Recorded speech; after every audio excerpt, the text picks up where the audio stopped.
नमस्कार, आप देख रहे हैं आज तक। आपके साथ मैं हूं सईद अंसारी। स्वागत है आपका दस्तक में। आज किसान दिवस है। हमारे देश के बड़े नेता और पूर्व प्रधानमंत्री चौधरी चरण सिंह की जयंती है, लेकिन किसान दिवस पर भी किसान आंदोलन किसी हल तक नहीं पहुंचा।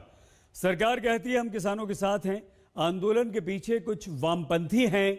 इसीलिए आज की दस्तक है, क्या किसान अपना और आंदोलन पर आया? सवाल सीधा सा, गेहूं की फसल 3 से 4 महीने में तैयार होकर काट ली जाती है, लेकिन अब तक किसानों के आंदोलन की फसल समाधान के रूप में क्यों नहीं पक पाई?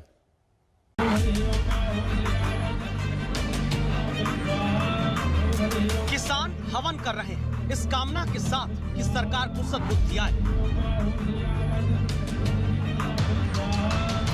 किसानों को फसलों के ठीक रेट मिले, उसलिए अमन करते हैं। सरकार को सद्बुद्धि दे, उसलिए अमन करते हैं। कृषि मंत्री हंसते हुए कहते हैं, आप तो हमारा स्टैंड जानते ही हैं। चाहो तो आप मेरा पुराना बयान भी चला सकते हो। कांग्रेस के नेता किसानों के समर्थन में अपनी राजनीतिक थाली बजा रहे हैं और रोज अब भी यही कहानी है एक फंसे हुए आंदोलन की, जहां किसान चाहते हैं तीनों कानून वापस हो। सरकार कहती है देश के किसान तो समर्थन में है, सियासत थाली पीटती है और फंस गए आंदोलन में फंसा हुआ आदमी अपना माथा। 28वें दिन भी आंदोलन में भूख हड़ताल की रिले रेस जारी मिली। रोज 11 किसान बारी बारी अनशन करते दिखे। सिंघू बॉर्डर से लेकर गाजीपुर बॉर्डर तक किसान हवन करते दिखे। सरकार सुधर जाए, यज्ञ के माध्यम से सुधर जाए। तो ये यज्ञ की जो बात है कि किसान वनवासी हो गए हैं और कह रहे हैं कि शायद सरकार सुधरे, सरकार जो प्रस्ताव लेकर के आए वो इनके हितों में हो।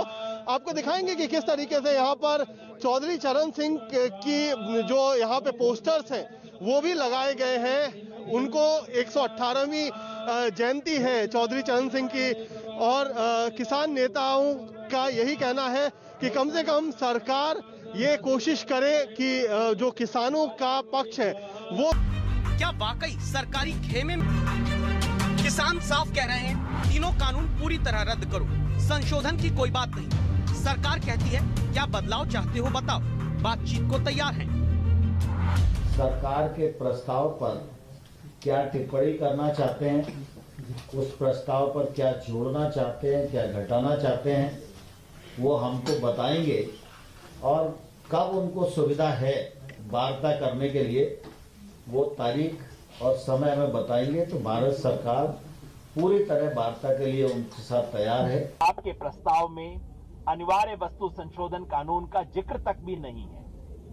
हम फिर साफ कर दें कि हम इन तीनों कानूनों में संशोधन की मांग नहीं कर रहे, बल्कि इन्हें पूरी तरह निरस्त करने की मांग कर रहे हैं। फिलहाल यही लग रहा है, न नौमन तेल होगा, न राधा नाचेंगी, न सरकार कानून वापस लेगी, न बातचीत आगे बढ़ेगी। ऐसे में सरकार ने अपना फोकस देश के बाकी किसानों पर कर दिया। 25 दिसंबर को अटल बिहारी वाजपेयी की जयंती पर किसानों के साथ बड़ा संवाद प्रधानमंत्री करने जा रहे हैं। दावा है करोड़ों किसानों से किसान चौपाल के जरिए संवाद आगे बढ़ेगा। यूपी में बीजेपी कार्यकर्ता कृषि मंत्री नरेंद्र सिंह तोमर की चिट्ठी लेकर घर घर जाएंगे और किसान सम्मान निधि की 7वीं किस्त एक बटन दबाकर देश के करोड़ों किसानों को प्रधानमंत्री देंगे। 25 दिसंबर को जब सुशासन दिवस है, उस दिन 9 करोड़ किसानों को 18,000 करोड़ रुपया एक बटन दबाकर 2 घंटे के भीतर 9 करोड़ किसानों को उनके अकाउंट में ट्रांसफर किया जाएगा। चूंकि आंदोलन अभी दिल्ली, पंजाब, हरियाणा में सीमित है, इसलिए सरकार ने अपना ध्यान उन किसानों पर लगाया जो देश में बाकी जगहों पर समर्थन में है।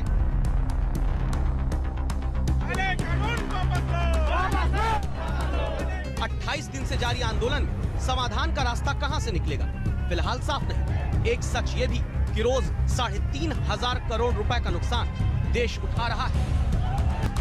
अनीशा माथुर और कुमार कुणाल के साथ आशुतोष मिश्रा, दिल्ली आज तक। गेहूं की फसल 6 सिंचाई में तैयार हो जाती है, लेकिन 6 दौर के बाद भी आंदोलन के हल की फसल तैयार नहीं हो पाई। किसान कहते हैं कि इस बार हटेंगे नहीं। तो ये शक्ति कैसे और कहां से किसानों को मिलती? आंदोलन का शक्ति संतुलन समझने के लिए हमारे संवाददाता आशुतोष मिश्रा की ये एक्सक्लूसिव रिपोर्ट देखिए। किसानां दा एकता जिंदाबाद। वाहिगुरू जी का खालसा, वाहिगुरू जी की फतेह। 28 दिन से आंदोलन करता किसान रोज सुबह अखबार में खोजता है खबर। आंदोलन में आगे क्या होगा? क्या कानूनों पर सरकार से बातचीत चिट्ठियों से आगे बढ़ पाएगी? आंदोलन क्या लगातार चलता रहेगा? ये किसानों का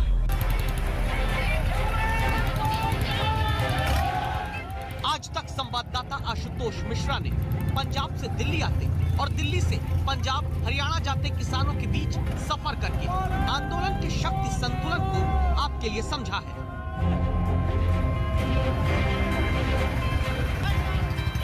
शुरुआत की आंदोलन के लिए दोबारा शक्ति लेने घर लौटते किसानों की एक टीम के साथ। जब आप पंजाब से दिल्ली की तरफ बढ़ेंगे तो ऐसे बहुत सारे ट्रैक्टर दिखेंगे जिसमें किसान दिल्ली की ओर कूच कर रहे हैं। उसी तरह जब आप दिल्ली से पंजाब की ओर बढ़ेंगे तो हरियाणा और पंजाब में बहुत सारे लोग दिखेंगे जो इन्हीं ट्रैक्टरों पे बैठकर वापस अपने गांव जा रहे हैं। और इसीलिए अगले कुछ पल इन किसानों के साथ इस चलती फिरती जिंदगी में ये समझने की कोशिश कि आखिर अन्नदाता नाराज क्यों है। आगे ट्रैक्टर, पीछे ट्रॉली, ट्रॉली में बिस्तर, कालीन, ऊपर बरसात और गिरते पारे में ठंड से बचाने को तिरपाल, भीतर चार्जिंग पॉइंट। आंदोलन के लिए चार्ज करने वाला यही अस्थायी घर है किसानों का। तो क्या किसान 28 दिन में थोड़ा निराश होकर लौटने लगे? जवाब है नहीं। अब वापस क्यों जा रहे हैं? हम वापस काम काज करेंगे, 1 हफ्ते बाद या 5 दिन बाद फिर ट्रॉली लेके फिर आएंगे। गांव जा रहे हैं अपनी खेती बाड़ी या कुछ और देखने और लोगों को साथ लेने के लिए। कितने दिन बाद लौटेंगे? हम जाएंगे, हम 7 दिन बाद जाएंगे और लोगों को बताएंगे और इकट्ठे कर और 2-3 ट्रॉलियां लेके आएंगे। जितना भी इकट्ठ होगा उतना हमारे लिए अच्छा है। समझ लीजिए, अभी आंदोलन में बैठे किसान और समाधान के उजाले के बीच इतना ही फर्क है। किसान कहते हैं कि उन्हें तो सुधार के नाम पर काले कानून के अंधेरे में ढकेला गया है। हम वापस आ रहे हैं लेकिन गाड़ी पर हमारे गांव के और लोग वहां पर जा रहे हैं। अच्छा। हम 4 वापस आ रहे हैं तो 20 लोग हमारे गांव से आ रहे हैं। हमारे गांव में जो खाने के लिए सब पदार्थ तैयार किए जाते हैं वैसे जाएंगे, फिर मुड़ के उनको लेके भी आएंगे क्योंकि गाड़ी पर इतना राशन नहीं आता है। जो एक ट्रैक्टर ट्राली है उसमें ही सब कुछ आता है। ठीक है, सच्चाई यही है कि जितने जाते हैं उससे कहीं ज्यादा किसान अभी वापस दिल्ली बॉर्डर पर आंदोलन के लिए आते दिखते हैं। आंदोलन का यही शक्ति संतुलन है। कुंडली और सिंघ बॉर्डर के बीच यही कहानी दिखी। पिछले 3 हफ्ते से दिल्ली की अलग अलग सीमाओं पर किसान धरने पर बैठे हैं। कृषि कानूनों के खिलाफ सबसे बड़ा आंदोलन चल रहा है सिंघू बॉर्डर पर। सिंघू बॉर्डर जहां एक तरफ दिल्ली का रास्ता शुरू होता है और उसके पिछले हिस्से की ये जो सड़कें हैं ये जोड़ती हैं हरियाणा और पंजाब को। मैं जहां पर हूं ये कुंडली बॉर्डर है। कुंडली वो जगह जहां से महज 6 किलोमीटर आगे सिंघू बॉर्डर है और ये पूरा रास्ता पीछे जो है वो हरियाणा और पंजाब को जोड़ता है। यहाँ से कई सारी गाड़ियां जो है लगातार आ रही हैं। ये किसान संगठन के लोग हैं, अलग अलग किसान हैं जो हरियाणा और पंजाब से लगातार सिंघू बॉर्डर की ओर जा रहे हैं। क्या किसान थकेंगे नहीं? रास्ते में किसानों को पानी पिलाने वाले चलते फिरते लंगर वाले टेम्पो में आशुतोष मिश्रा ने सवाल पूछा। अब जाएंगे घर?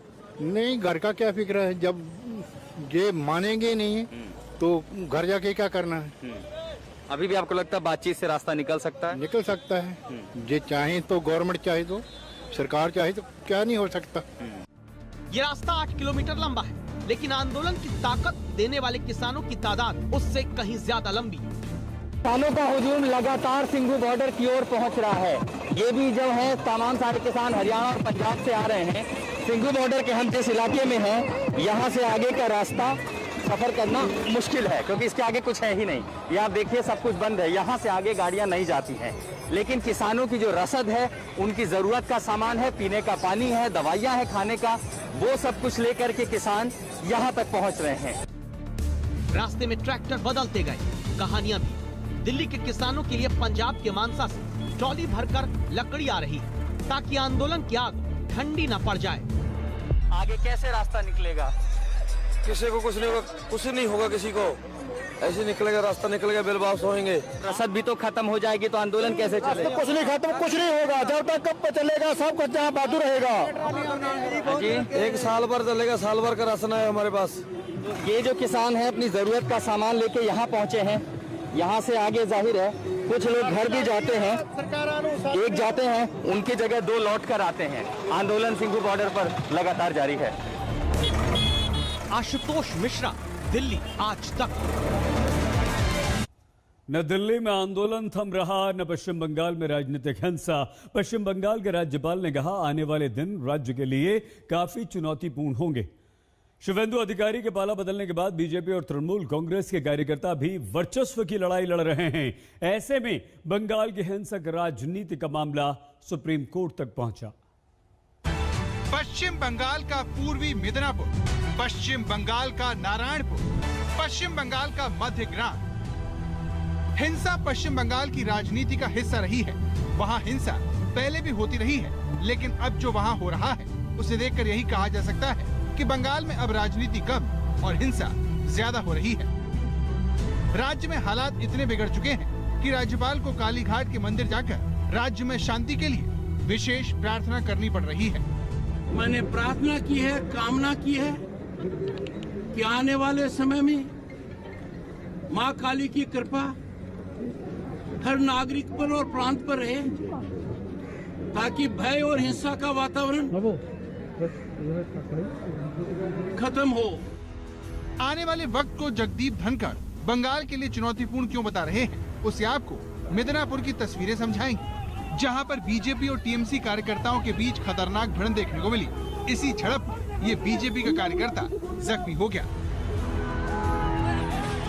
इसके चंद सेकंड बाद ये तस्वीर देखने को मिली, जिसमें भीड़ ने सीढ़ी से उतरते इन 2 लोगों को निशाना बनाया।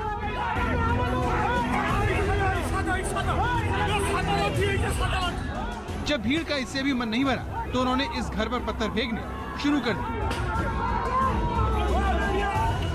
पूर्व मिदनापुर जिला हमेशा से ही शुभेंदु अधिकारी के दबदबे वाला जिला रहा है। पिछले 3 दशकों से अधिकारी परिवार का यहाँ वर्चस्व रहा है। हाल ही में शुभेंदु अधिकारी ने तृणमूल का दामन छोड़कर बीजेपी का हाथ थामा है और तब से ही ममता बनर्जी को घेरने की पूरी तैयारी की जा रही है। राज्य शिल्प नहीं अंधकार, এই রাজ্যে পরিবর্তন দরকার। পরিবর্তনের আরেকটা পরিবর্তনের জন্য মাঠে নেমেছি।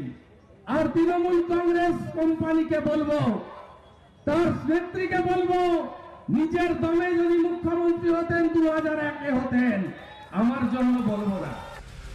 बीजेपी और टीएमसी में कई वर्षों से टकराव हो रहा है, लेकिन शुभेंदु अधिकारी दोनों दलों के बीच राजनीतिक प्रतिस्पर्धा की धुरी बनते दिख रहे हैं, जिनका राज्य की 50 सीटों पर असर माना जाता है। मैं दिल से शेर हूँ, मैं शेर की भेष में बिल्ली नहीं हूँ। कई और लोग हैं जो इसके एजेंसी के डर में वो दुम दबा के बीजेपी के स्टेज पर जा रहा है और वहाँ से बीजेपी के तरफ से जो बोलना है तो वो भोंक रहा है बीजेपी के तरफ से। इसमें कोई आइडियोलॉजिकल मैटर नहीं है। विचारधारा की जंग में पश्चिम बंगाल का नुकसान हो रहा है, क्योंकि मिदनापुर हो या फिर नारायणपुर, दोनों दल आमने सामने। नारायणपुर में पुलिस स्टेशन के बाहर ये बीजेपी कार्यकर्ता है जो अपने साथी की हत्या के विरोध प्रदर्शन पर बैठे हैं। इसी तरह का प्रदर्शन उत्तरी 24 परगना के मध्यग्राम में भी देखने को मिला, जहां बीजेपी ने तृणमूल कांग्रेस पर कार्यकर्ता की हत्या करने का आरोप लगाकर आरोपियों की गिरफ्तारी की मांग को लेकर रास्ता जाम किया। मरने वाले बीजेपी कार्यकर्ता के बेटे ने दावा किया कि उसके पिता ने 6 साल पहले बीजेपी से नाता जोड़ा था, जिसकी वजह से टीएमसी के कार्यकर्ताओं ने उन्हें गोलियों से भून दिया। बीजेपी का दावा है कि पिछले कुछ वर्षों में पार्टी के 300 से अधिक कार्यकर्ताओं की हत्या हो गई है या उन्हें मारा गया है। ऐसे में पार्टी का मानना है कि अगर निष्पक्ष चुनाव कराने हैं पश्चिम बंगाल में तो केंद्रीय बलों की तैनाती बहुत जरूरी है। पश्चिम बांग्लाয় একদম নির্ভুল ভোটার তালিকা করতে হবে। ভারতীয় জনতা পার্টি দাবি করছে পশ্চিম বাংলায় অবিলম্বেই কেন্দ্রীয় বাহিনী মোতায়েন করা দরকার। কারণ বাংলায় কোনো গণতন্ত্র বলে কোনো ব্যবস্থা নেই, বিরোধীদের কোনো নিরাপত্তা তো দূরের কথা, একদম রাস্তাঘাটে কোন সময় কার কী হবে কেউ জানে না। পশ্চিমবাংলায় এই হচ্ছে বর্তমান পরিস্থিতি। এই পরিস্থিতিতে দাঁড়িয়ে এইটা আমরা বারবার নির্বাচন কমিশনের কাছে বলছি। पश्चिम बंगाल में राजनीतिक हिंसा की आग चौतरफा फैल रही है। दावा है कि बोनगांव के बीजेपी कार्यकर्ता का घर इसकी भेंट चढ़ गया। हिंसा और न बढ़े, दरवाजा खटखटाया गया है। विपक्षी कार्यकर्ताओं की सुरक्षा की मांग की गई है। ओपोजिशन पार्टी लीडर्स को सिस्टमेटिकली मारा जा रहा है, उसमें एक सीबीआई इंक्वायरी की जांच की मैंने मांग की है। पहले एक स्टेटस रिपोर्ट मांगी जाए डीजीपी से उन केसेस के बारे में जो कि सिस्टमेटिक किलिंग हुई है बीजेपी लीडर्स की और ओपोजिशन लीडर्स की। एक मीडिया रिपोर्ट के अनुसार पिछले एक साल में पश्चिम बंगाल में 47 राजनीतिक हत्याएं हुई हैं। मारे गए लोगों में 28 बीजेपी समर्थक, 18 टीएमसी और एक सोशलिस्ट यूनिटी सेंटर का कार्यकर्ता था। दावा है कि सबसे ज्यादा सियासी मर्डर दक्षिण बंगाल में हुए हैं, जहां पर बीजेपी ने सबसे ज्यादा बढ़त बनाई है। हालांकि बीजेपी इस आंकड़े को सही नहीं मानती। सत्ता का अहंकार जब सर पर चढ़ जाता है तब इस प्रकार की घटनाएं आकार लेती है। मैं आज इस प्रेस वार्ता के माध्यम से तृणमूल कांग्रेस के सभी नेताओं को बताना चाहता हूं कि आप कोई गलत फहमी में मत रहिए कि इस प्रकार के हमले से भारतीय जनता पार्टी की गति रुकेगी, भारतीय जनता पार्टी का कार्यकर्ता रुकेगा और भारतीय जनता पार्टी अपने कदम पीछे ले लेगी। बंगाल चुनाव में अभी वक्त है। ऐसे में राजनीतिक हिंसा को रोकने के लिए राज्य और केंद्र दोनों को मिलकर काम करना चाहिए। तभी राज्य के लोग बिना भय के संविधान से मिले अपने अधिकार का इस्तेमाल कर पाएंगे। कोलकाता से मनोकिया लोईवाल के साथ आज तक ब्यूरो। दस्तक में आज के लिए बस इतना ही। अपना बहुत ख्याल रखिएगा। देखते रहिए आज तक। नमस्कार, मैं हूं अंजना ओम कश्यप। हमें उम्मीद है ये वीडियो आपको पसंद आया होगा। लेटेस्ट खबरों के लिए यूं ही देखते रहिए आज तक और इस वीडियो के पसंद आने पर लाइक, शेयर एंड सब्सक्राइब करना ना भूलें।